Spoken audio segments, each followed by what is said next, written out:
기도하겠습니다. 영광의 주님, 이 시간 주께서 생명의 말씀으로 우리를 깨우치시며 은혜를 베풀어 주시기를 간절히 구합니다. 우리가 주의 말씀을 듣고 순종하겠나이다. 예수님의 이름으로 간절히 기도하옵나이다. 아멘. 오늘 말씀은 우리 주님께서 십자가 산상에서, 아니 생애 전체에서 마지막 남긴 최후의 말씀입니다. 따라해 볼까요? 아버지, 내 영혼을 아버지 손에 부탁하나이다. 우리 주님께서 이 십자가에 달리셔서 이 말씀을 하시기까지 놀랍게도 우주의 지축을 뒤흔드는 자연의 거대한 변화가 세 가지 있었습니다. 첫째로, 예수님께서 십자가에 달리셨을 때 가장 찬란했던 시간에 그 태양이 낮 12시에서 3시까지 캄캄한 어둠으로 바꿔졌다는 사실입니다. 오늘 말씀의 44절에 보면 때가 제6시쯤 되어, 이 6시가 유대인의 시간인데 우리의 시간으로 6을 더하면 낮 12시죠. 해가 빛을 잃고 온 땅에 어둠이 임하여 제9시, 6을 더하면 오후 3시죠. 그러니까 낮 12시에서 오후 3시까지 캄캄한 어둠이 임하는 놀라운 사건이 있었습니다. 왜 하나님께서 12시에서 3시까지 그 기나긴 세월 동안을 캄캄한 시간으로 바꿔버렸을까? 왜냐하면 십자가에 달리신 예수님은 더 이상 자비의 주님이 아니시고 더 이상 사랑의 주님이 아니셨습니다. 왜냐하면 십자가에 달리신 주님은 심판받으시는 주님이거든요. 온 인류의 죄, 과거에 존재했던 모든 백성의 죄, 현존하는 모든 인류의 죄, 오고 오는 모든 백성의 죄를 다 한 몸에 전가시켜서 이 십자가에 달리신 주님은 온 인류의 죄악을 뒤집어 쓰신 죄덩어리로 하나님의 시선에 잡힌 것입니다. 하나님의 시선에는 더 이상 하나님의 아들이 아니셨습니다. 엄청난 인간의 죄덩어리였습니다. 그러니까 이 죄덩어리를 하나님께서 심판하셔야 인류가 구원을 받을 수 있을진데, 이 순간은 하늘도 울고 땅도 울고 그것을 표현하기 위해서 캄캄한 어둠이 임하게 되는 것입니다. 어둠이 주는 첫 번째 의미, 예수님은 더 이상 사랑의 주님이 아니셔요. 온 인류의 죄를 안고 가시는 죄덩어리고 심판의 순간이 된 것입니다. 이 어둠이 주는 두 번째 의미가 있습니다. 만약에 예수님께서 인류의 모든 죄를 안고 심판을 받으셔야 한다면, 이것이 피할 수 없는 길이라면, 이 심판의 순간 자체는 하나님께서 온 인류를 진실로 사랑한다는 그 마음이 담겨 있는 것입니다. 하나님의 마음의 표현입니다. 아들 예수를 희생시키시고 아들 예수를 심판하시고 아들 예수를 죽이심을 통해서 죄 많은 인생들을 사랑하시고 살리시겠다는 하나님의 결단의 마음이 이 안에 담겨 있는 것입니다. 언젠가 미국의 유명한 대한 목사님이 일단의 성도들과 함께 켄터키 주에 있는 어느 동굴을 탐험하게 되었습니다. 입구는 넓은 길이었습니다. 30분 1시간 들어가니까 좁은 길이 나왔습니다. 위로 올라가고 내려가고 좌회전 우회전 진기한 정류석이 있고 거대한 지하의 호수도 있었습니다. 그런데 어느 순간 1시간이 지났을 쯤 가이드가 모두를 소집을 했습니다. 손등등을 모두 꺼라고 요청을 했습니다. 완전한 어둠이었습니다. 그리고 가이드가 말합니다. 지금 이 순간은 빛이 전혀 없는 시간입니다. 여러분의 옆 사람의 얼굴을 보십시오. 전혀 보이지 않았습니다. 아무것도 안 보입니다. 눈을 감아보십시오. 눈을 떠보십시오. 어둠은 마찬가지였습니다. 우리가 살면서 저녁에 잠을 자려고 불을 끈다 한들 완전한 어둠이 아니에요. 옆집에 불빛도 들어오고요, 가로수 등불도 들어오고요. 그런데 이곳은 달랐습니다. 완전한 어둠이었습니다. 그리고 가이드가 말하기를 여러분은 누구도 나의 도움이 없이 이곳에서 지상을 향해서 나아갈 방법은 없습니다. 눈을 떴다 감았다. 이 어두움이, 캄캄한 어두움이, 빛이 제로인 어두움이 무엇인가를 충분히 감상해 보시기를 바랍니다. 그리고 1분, 3분, 5분이 지났을 즈음 전 회중을 향하여 심각한 공포심과 두려움이 몰려오기 시작한 것입니다. 그때 이 어두움을 깨는 날카로운 비명소리, 여성의 음성이 들렸습니다. 미칠 것 같아요. 두려워 죽겠어요. 제발 불 좀 켜주세요.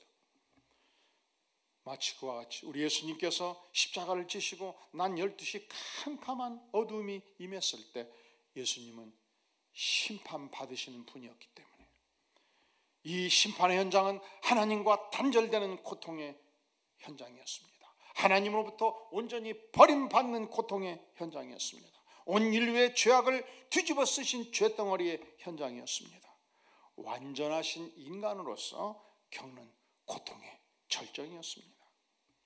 주님께서 이 고통의 순간을 통과하심으로 우리에게 죄사함을 선물로 허락해 주셨습니다. 영원한 생명을 선물로 허락해 주셨습니다. 용서를 우리에게 가르쳐 주셨습니다. 죄로부터의 진정한 자유를 알게 해주셨습니다. 하나님이 주시는 은혜의 선물을 알게 해주신 것입니다. 예수님께서 십자가에 달리실 때 자연계에 있었던 첫 번째 변화, 그게 뭐였다고요? 캄캄한 어둠. 무슨 의미라고요? 죽을 수밖에 없는 우리 인생들의 모든 죄가를 심판하는 현장이 된 것입니다.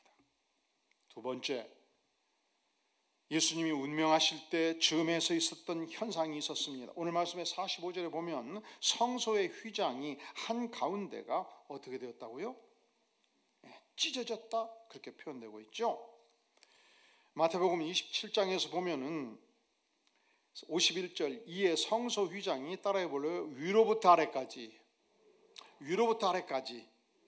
찢어졌다, 그렇게 기록되고 있습니다.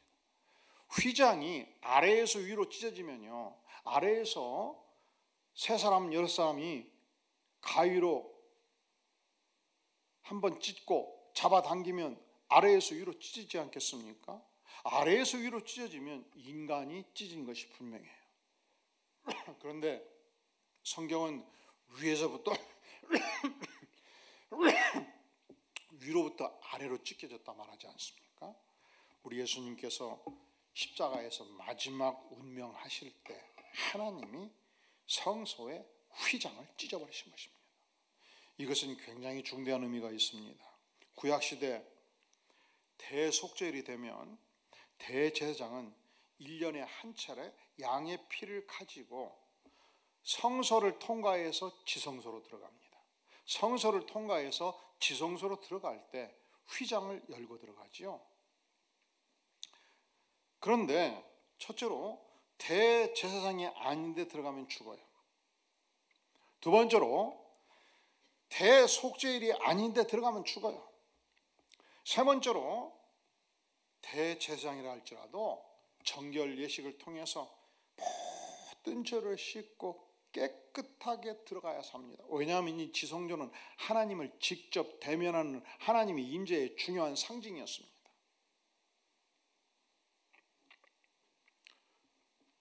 그리고 대제사장이 들어갈 때 그냥 들어가지 않고 허리춤에 밧줄을 메고 들어갑니다.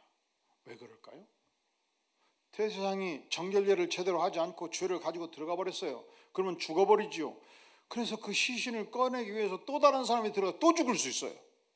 그러니까 성소에서 흔들어가지고 죽어버렸으면 어떡합니까? 밧줄로 끄집어내는 수밖에 없단 말이죠.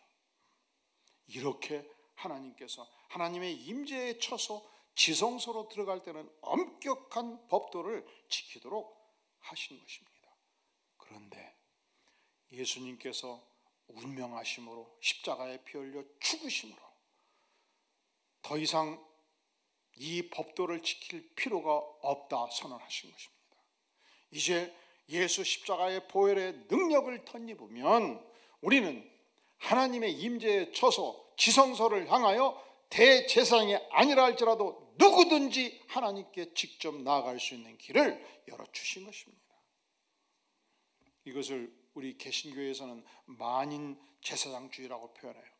우리가 예수님을 믿고 십자가의 복음으로 구원을 받았으면, 죄사함을 받았으면 우리는 더 이상 신부를 통해서 하나님께 나아가지 않습니다. 우리는 더 이상 목사를 통해서 하나님께 나아가는 것이 아닙니다. 우리는 예수 십자가의 보혈의 능력을 덧입고 직접 하나님께 나아가서 기도하면 그분이 들어주십니다. 직접 하나님께 나아가서 아뢰면 그분이 들어주십니다. 직접 하나님께 나아가서 의논하면 상담해 주십니다. 직접 하나님께 나아가서 요청하면 하나님께서 경청하시고 답변해 주십니다. 그래서 우리는 하나님을 향하여 따라해 볼까요? 아버지라 부르게 되는 것입니다. 사랑하는 성도 여러분, 이제 5월이 되면 이 어버이날 있죠. 그러면 아버지도 뵙죠. 아버지 옆에 놓고서 어머니 통해서 대화합니까? 어머니 좀 전달해 주세요. 그럴 수는 없지요. 아버지라 부르면 직접 대화해야지. 어머니, 아버지한테 좀 전해주세요. 이 말 전해주세요. 저 말 전해주세요. 할 필요가 없는 것입니다.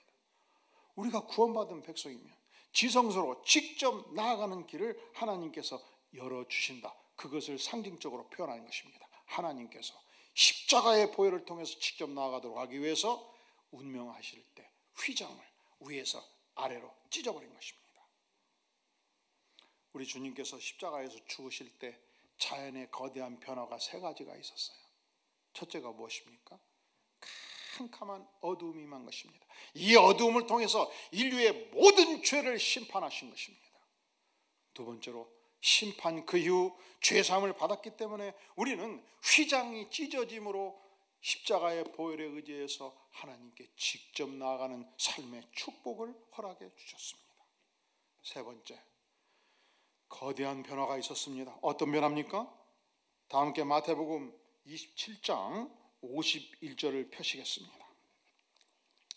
신약성경 50절 51절에서 54절 어떤 거대한 변화가 있었는가? 같이 한번 천천히 읽겠습니다. 시작. 이에 성소 휘장이 위로부터 아래까지 찢어져 둘이 되고 땅이 진동하며 바위가 터지고 무덤들이 열리며 자던 성도의 몸이 많이 일어나되 예수의 부활 후에 그들이 무덤에서 나와서 거룩한 성에 들어가 많은 사람이 보이니라.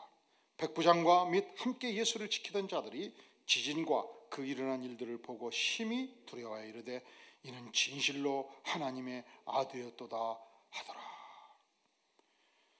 어떤 변화가 있었습니까? 51절 하반절 땅이 진동한 것입니다. 지진이 일어났습니다. 바위가 터졌습니다. 거대한 바위가 쪼개졌습니다. 무덤이 열렸습니다.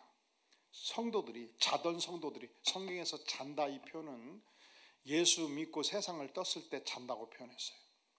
예수 믿고 세상을 뜬 성도들이 무덤에 있었는데 무덤이 열리고 그 무덤에서 이미 시신이 다 부패해서 살이 녹아버린 사람들이 몸을 이루고 저벅저벅 걸어 나왔다는 것입니다. 얼마나 놀라운 일입니까? 그리고 가족의 품에 가서 대화를 하기 시작하는 것입니다. 53절 예수의 부활 후에 그들이 무덤에서 나와서 거룩한 성 예루살렘 성에 들어가 많은 사람들에게 보인 것입니다. 이 모습을 보고 로마 군대의 장교였던 백부장이 깜짝 놀라고 예수의 시신을 지켰던 그 예수를 지키던 군병들이 거대한 지진과 무덤에서 일어나 사람들이 걸어 나오는 이 현상을 보고 심히 두려워하였습니다. 그리고 알았어요. 부활하신 예수 이분은 진실로 하나님의 아들이었구나. 이 놀라운 현상이 일어나게 된 것입니다. 사랑하는 성도 여러분, 이게 지어낸 신화라고 말할 수 있을까요? 이 사건을 우리가 어떻게 이해해야 될까요? 이해할 수 있는 길은 딱 하나예요. 따라해볼까요? 하나님은 전능하신 하나님입니다. 전능하신 하나님은 능치 못할 일이 없습니다. 믿습니까? 우리가 믿는 하나님은 전능하신 하나님이십니다. 전능하신 하나님은 능치 못할 일이 없습니다. 그러니까 우리 전능하신 하나님께서 무덤도 열 수 있고 시신도 일어 세우십니다.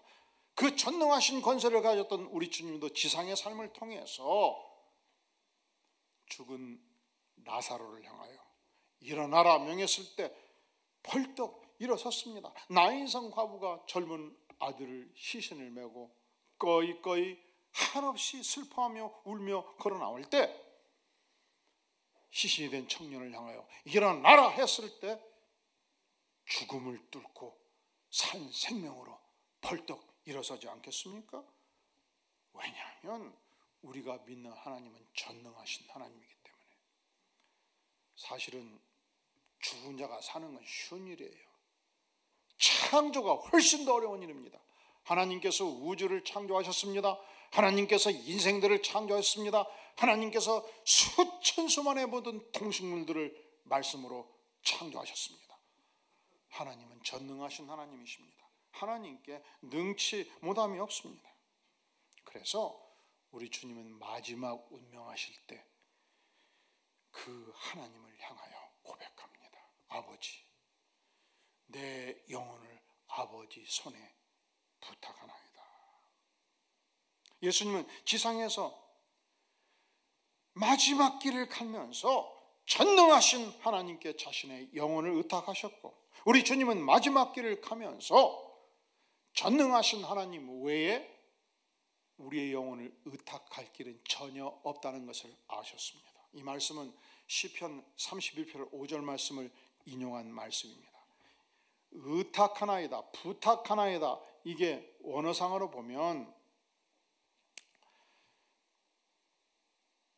파라, 티뎀이라는 단어인데 이 파라가 곁에 있듯이에요. 이 곤궁 병사들이 100명, 200명 전투기를 타고 창공을 가를 때 5초, 10초 단위로 막 뛰어내리지 않습니까? 그러면 5,000m 상공에서 막 전속력으로 막 달려내려오죠. 그리고서 1,000m 쪽 내려왔을 때 보단을 누르면 뭐가 펴지죠? 낙하산이 펴지죠. 패러슈트가 퍼지는 것입니다. 그래서 살아요.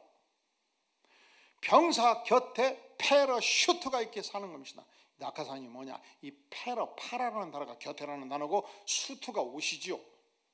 낙하산이라는 옷이 있기 때문에 사는 거예요. 부탁하나이다. 이 개념이 뭐냐? 나의 영혼이 하나님 곁에 있기를 원하나이다. 따라해볼까요? 나의 영혼이 하나님 곁에 있기를 원하나이다. 예수님은 마지막 운명하실 때 나의 영혼이 하나님 곁에 있는 것 외에 대안이 전혀 없다는 것을 아셨고, 그 말씀이 생애의 마지막 말씀이 된 것입니다. 어떻게 마지막을 가면서 쉽게 영혼을 의탁할 수 있는가? 그렇습니다. 예수님은 평생 동안 오직 하나님과 동행하는 삶을 사셨습니다. 새벽마다 하나님께 나아가 간절히 기도했습니다. 아버지께서 일하시니 나도 일한다 고백했습니다. 하나님과 평생 동행한 만큼 마지막 생애를 정리할 때도 하나님과 동행하는 삶이 지상의 목표였습니다. 예수님은 여호와 하나님을 절대적으로 신뢰하셨습니다. 예수님은 하나님과 나는 하나라고 선언하십니다. 그래서 마지막 하나님께 자신의 영혼을 부탁하는 것입니다. 예수님은 평생 하나님만을 위하여, 하나님의 나라를 위하여 사셨습니다. 그러니까 마지막 하시면서 하나님께 자신의 영혼을 부탁하는 것이 아니겠습니까? 베드로 사도는 베드로전서 4장 19절에서 우리가 지상의 생애를 살 때 우리의 영혼을 어디에 부탁할 것인가 이렇게 말합니다. 그러므로 하나님의 뜻대로 고난받는 자들은 또한 선을 행하는 가운데 그 영혼을 미쁘신 창조주께, 따라해 볼래요? 의탁할지어다. 우리가 지상의 생애를 살면서 사는 날 동안 하나님을 위해서, 하나님의 영광을 위해서 하나님과 동행하는 삶을 살고, 그렇게 살면 우리 인생을 마칠 때 하나님께 내 영혼을 쉽게 하나님께 의탁할 수 있지 않겠습니까? 뿐만 아니라 여러분들이 생각할 때 나는 아직 젊다, 아직 힘이 있다 이렇게 생각하시는 분들 많이 계시죠. 그러면 인생을 살 때 힘이 떨어질 때를 향하여, 노년을 향하여 준비해야 되는 생각을 않는 사람이 없어요. 그래서 노년을 준비하기 위해서 연금도 들고, 또 노년을 편안하게 지내기 위해서 주택도 장만하고, 인생의 미래를 위해서 이것저것 준비합니다. 자금도 준비하고, 그리고 노년을 좀 더 편하게 살려면 권세도 있어야 되겠다 가지고 권세도 준비하고.